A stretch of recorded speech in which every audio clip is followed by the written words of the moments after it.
এই জন্য যুবক ভাইরা আমার, বৃষ্টির মধ্যে বাপটা কবরে একলা একলা পড়ে আছে, খবর নেওয়ার সুযোগ নাই। ওই বৃষ্টির মধ্যে মা দুঃখিনী উমেদনগরের কবরে পড়ে আছে, সুখী কিনা দুঃখী আছে, খবর নেওয়ার সুযোগ নাই। আল্লাহ বলছেন ওয়ামা ইয়াস্তাবিল আহইয়া ওয়ালাল আমওয়াত,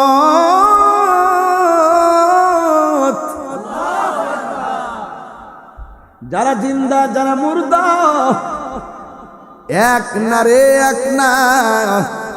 কবরের মানুষগুলা বড় অসহায় রে, আমার মরণের কতদিন বাকি আমি জানিলাম না গো ও আল্লাহ। ছাগলে গান গা, বাকি আমার মরণের কতদিন জানিলাম না গো আল্লাহ, মরণের কতদিন বাকি। আর আজরাইলা শিয়া যখন হস্তে দিবা দরি, আজরাইল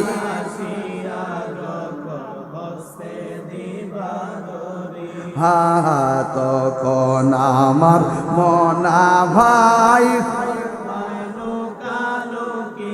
আমি জানিলাম না গো আল্লাহ।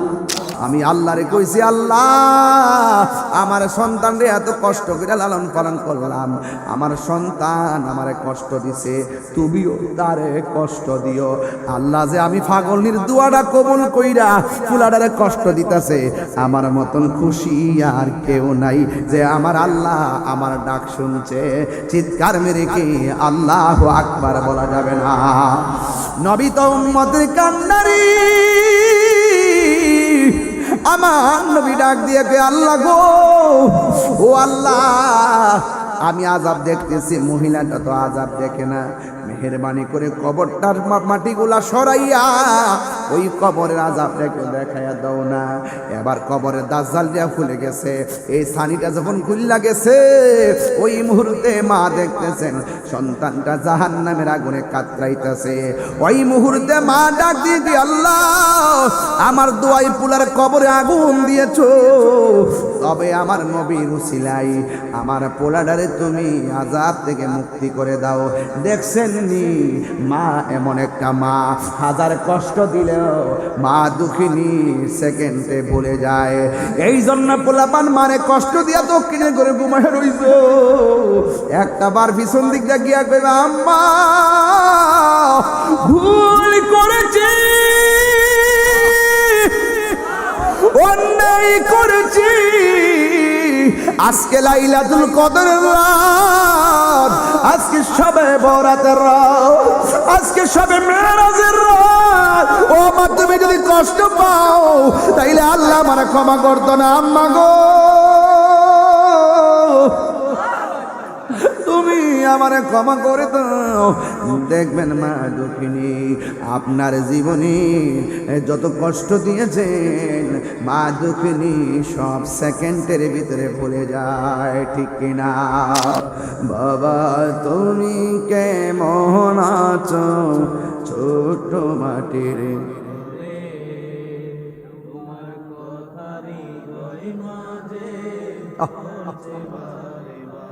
বাবা গো বাবা, বাবা গো বাবা, কত আদর কত স্নেহ তোমার কাছে পেলাম, সব কিছু হারিয়ে আজকে নিঃস্ব হয়ে গেলাম।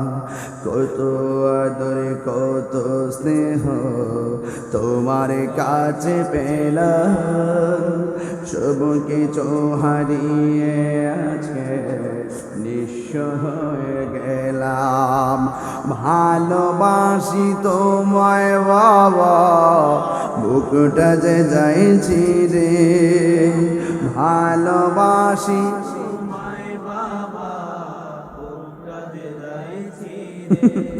তোমার কথা হৃদয় মাঝে, তোমার কথা হৃদয় মাঝে করছে বারে বারে বাবা গো বাবা।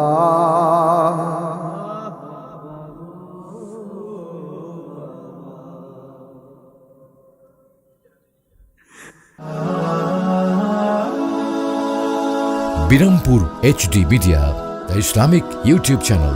বড় কষ্ট লাগে, অনেক বয়স্ক মানুষও কোরআন পড়তে পারে না, তাহলে সারাটা জীবন সে নামাজ পড়ল কি দিয়া? কি জবাব দিবেন আল্লাহর দরবারে? এই জন্য এখনো সময় আছে, কোরআন শরীফটা পড়ার জন্য আপনার সন্তানটাকে মনোনীত করেন।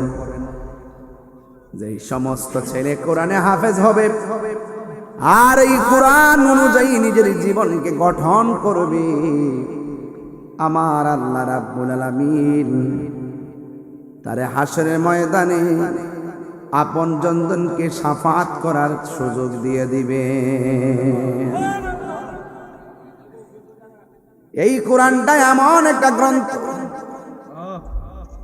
যেই গ্রন্থটা আমার আল্লাহ নিজেই সংরক্ষণকারী। এখন বলবেন হুজুর কেমনে? দেখেন তো আমার আল্লাহ পৃষ্ঠার কোরআন সিনাই ঢুকাইয়া দিছে, কাগজের পৃষ্ঠার কোরআন লাউহে মাহফুজের কোরআন বান্দার সিনাই ঢুকাইয়া দিছে। ও যুবকের দল, এই জন্য দেহের রাজ্য আর আত্মার রাজ্য এক জিনিস না। দেহ তোমারও আছে আমারও আছে, দেহ রাজ্যে বিরাজ করবেন না, আত্মা রাজ্যে বিরাজ করেন। গোশতের মাঝেও একটা গোশতের টুকরা আছে, ওই টুকরার নাম হলো ওয়াহিয়াল কালব। এই টুকরাটা যদি ভালো থাকে, বডিটা ভালো থাকে। এই টুকরা অসুস্থ হলে বডিটা অসুস্থ হয়ে যায়। এই জন্য যুবক, ওই শরীরটাকে সুস্থ রাখার জন্য যেমন খাবার আছে, সেই ওই কলবটারে সুস্থ রাখার জন্য খাবার আছে। ওই খাবারের নাম হলো জিকির। জোরে জোরে কন্যা সুবহানাল্লাহ।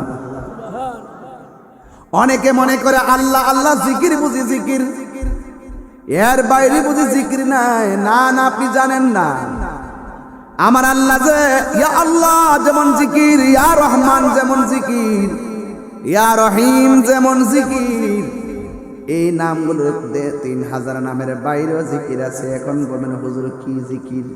আল্লাহ কোরআনে বলছেন, ইন্না নাহনু নাযালনা যিকরা ওয়া ইন্না লাহু লাহাফিজুন। আল্লাহ রাব্বুল আলামিন বলেন, নিশ্চয়ই আমি আল্লাহ জিকিরকে নাজিল করেছি। এখানে জিকির মানে আল্লাহ আল্লাহ নয়, জিকির মানে নামাজ নয়, জিকির মানে রোজা নয়। এখানে জিকির মানে হলো কোরআন কারীম। আল্লাহ বলে, ইন্না নাহনু নাযালনা যিকরা, নিশ্চয়ই আমি জিকিরকে নাজিল করেছি। এই জিকির মানে হলো কোরআন। এই জন্য কোরআনের একটা অর্থ হলো জিকির। এই জিকির যারা করবে, তেলাওয়াত যারা করবে, তাদের কলবের ময়লা পরিষ্কার হয়ে যাবে। কোরআনের সুর মাঝে শুনেছি যে নাম, আজানের সুর মাঝে শুনেছি ও নাম। সুবহানাল্লাহ। কোরআনের সুর মাঝে শুনেছি যে নাম, আজানের সুর মাঝে শুনেছি ও নাম। ও নাম শুনেছি আমি আমার হৃদয়, ও নাম শুনেছি আমি আমার হৃদয়। হে রাসূল নাবিজি তোমায়, হে রাসূল নাবিজি তোমায়। আরশের বুকে লেখা ও মধু